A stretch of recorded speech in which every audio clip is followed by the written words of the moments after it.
John, a little boy, was in church one Sunday with his mother, Mary, when he started feeling sick. Mom, he inquired, can we leave now? No, his mother replied. The service isn't over yet. Well, I think I'm about to throw up, John announced. Then go out of the front door and around to the back of the church and throw up behind a bush, said Mary. After about 60 seconds, John returned to his pew alongside his mother. Did you throw up? John's mom asked quietly. Yes, John answered, embarrassed. How could you have gone all the way to the back of the church and returned so quickly? Mary demanded. I didn't have to go out of the church, Mom. They have a box next to the front door that says, for the sick.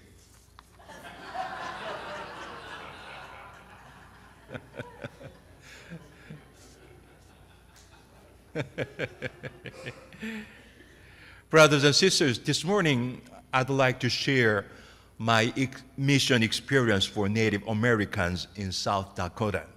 In July 2008, I joined Rosebud Mission Trip. The mission trip was for helping Native Americans in South Dakota. Participating in the mission trip, I wanted to see them face to face and wanted to know their culture, their way of life, and religion. One of the striking facts which I found out there was that 80% of Native Americans, Indians in the community, was once Christians. Yet now only less than 20% of them are Christians. The influence of Christianity and the church, the community, dramatically has dropped. A major reason for that is their negative experience about the church. They think the church was used for brainwashing them and eradicating their own culture and religion. I had a chance to talk with a medicine man who is the leader of the community and his worship associate. To my surprise, the medicine man was grown up in the pastor's family. The associate also once belonged to the church, but he's now searching for his own religion through native Indian religion. Both of them had a bad experience about the church. I don't know what happened in the past, but I guess churches and Christians might have made mistakes. As a result, the mistakes led them to leave the church and give up Christian belief. Also, I noticed that many of the native Indians still have anger, resentment for what happened in the past, conflicts between native Indians and Americans. They still think their poverty and misfortune resulted from what happened in the past. On one hand, I could understand why they still have anger and blame for the past, because it's history. It's gone. They could do their best to develop their community forgetting their past. On the other hand, I noticed that the pain of the past is still there. There are still scars in their minds. They still struggle with what happened in the past. So they need healing and reconciliation. Otherwise, they will continue to have that struggle and resentment. I think the mission trip was a kind of part of the healing and reconciliation process. We go there and work for their community. It is a very important step for healing and reconciliation. I don't know how long it would take to complete full healing and reconciliation. It might be long and time-consuming, but it is necessary to have healing and reconciliation. One day we went there to a house to fix doors and walls. Primarily, I worked as a helper because I don't have any special carpenter skill at all. So my first task was to remove the main door frame in order to install a new door frame. When I was taking off the door frame, there were hundreds of cockroaches and eggs. The cockroaches and eggs dropped all over my body, my head and my arms. To be honest with you, it was the most disgusting experience in my life. I couldn't work for a while. I couldn't eat my lunch. I said to myself, blaming the residents of the house, how do you live like this? Human beings shouldn't live like that. You don't deserve the help from us unless you learn to take care of your home by yourself. At that moment, I couldn't understand their way of life. I became judgmental, but soon I noticed I was judging them from my own perspective. I came to realize that being judgmental is the most dangerous one in mission trip, because with judgmental attitude, we do not understand the relativity of each culture. They are different. Learning and accepting the difference is the first step in helping others who are different from us. They might have a different way of life and different culture. It is easy to be judgmental to other cultures, but from the eyes of God, all of us might be the same human beings who need the grace of God. Many of the Native Americans were struggling with poverty, alcoholism, high rate of suicide, drug, family violence, and addiction to gambling. There, I was able to read a letter written by a man. If you listen to the letter, you can guess how much they struggle with. So let me read the letter with you. The title of the letter is Stay Alive. Stay alive. My next 5 years, my plan for the next few years is to stay alive. Every day I am surrounded by death, and people all around me are giving up.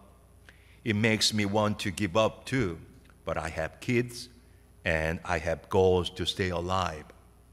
The first thing I'm going to do is to stay alive and finish my GED testing. My schooling is probably the most important tool in life to stay alive.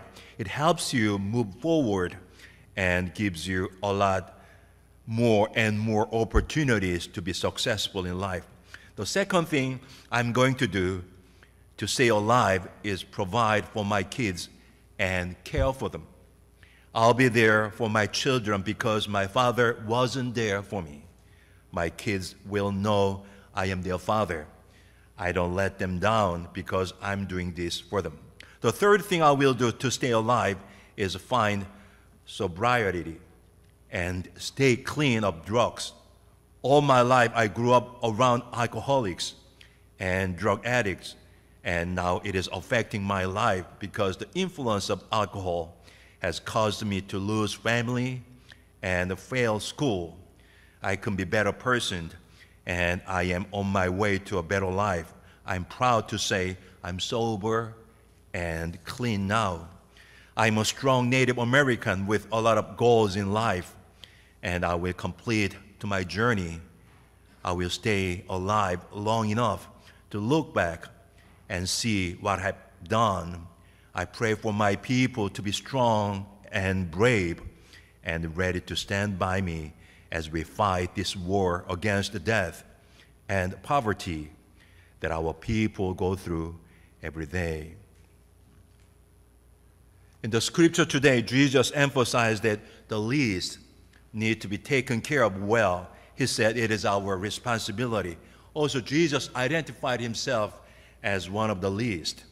I'm sure the Native Americans one of the minority groups in America resenting the least.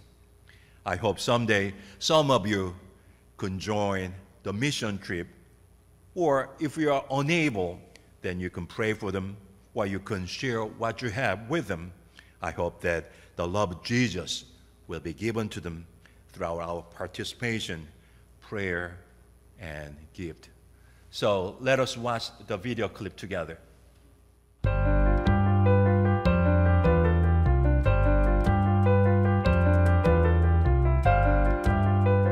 There is a new history being created by the people of the United Methodist Church. Through the Native American Ministries Sunday offering, Native American seminarians, congregations, and ministries are being equipped and empowered to authentically worship and serve Jesus Christ. Reverend Roy Hilburn of Cohari UMC in Clinton, North Carolina, can share his own personal experience. I was a recipient of the Native American Seminary Award, and that gift that was given to me was a blessing. Through that seminary award, my wife and I were both able to finish school. I felt honored, I felt respected, but most importantly, I felt noticed. Reverend Hilburn's ministry is committed to the mission of the United Methodist Church, but they have their own mission statement for their community. We want to make disciples of Jesus Christ for the transformation of the world. But we also have a mission statement that is tailor-made for our church, and it's called REACH.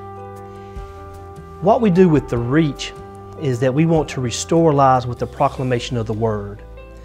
The E in REACH is for exalting God in praise and worship. The A stands for actively seeking the lost. The C is being compassionate towards others. And the H is helping those in need. I believe that, the Lord had given me that mission statement for this church when I came here. This church was down to 8 people in worship, with the youngest one being 55. I have been here 8 years, and we have seen some tremendous growth. Our average worship attendance is usually around 50, and so we have come a long ways. There are 8 state-recognized tribes in North Carolina, and many members of the Cohari tribe live in the area around the church. Tribal office is 3 miles north of the church. The tribe is growing, and the tribe is doing well. I'm actually Waccamaw Siouan. So we're from a tribe that's just south of here. What does it mean to be a tribe? We just love one another in a way that's just unique. And we stand with one another in a way that's just unique. And you have to be part of a tribe to even understand that. But tribal life is the essence of who we are. They live maybe in the same neighborhood, as neighbors, but they may also live 30 minutes away. But yet we come together, for tribal meetings. Our big cultural event is the powwow. We dance, we sing, we drum, we just remember, who we are as a people. Giving to the Native American Ministry Sunday serves to remind us of the gifts and contributions made by the Native Americans to our society. And so, I would strongly urge, the United Methodist Church not to forget about Native American peoples. It takes a movement like Native American Ministry Sunday to bring awareness that we're more than a percentage, that we are a people who are still present in this time and in this culture. The Native American Ministry Sunday offering supports outreach within annual conferences and provides seminary scholarships for Native American seminarians. Learn more at umcgiving.org/NAMS.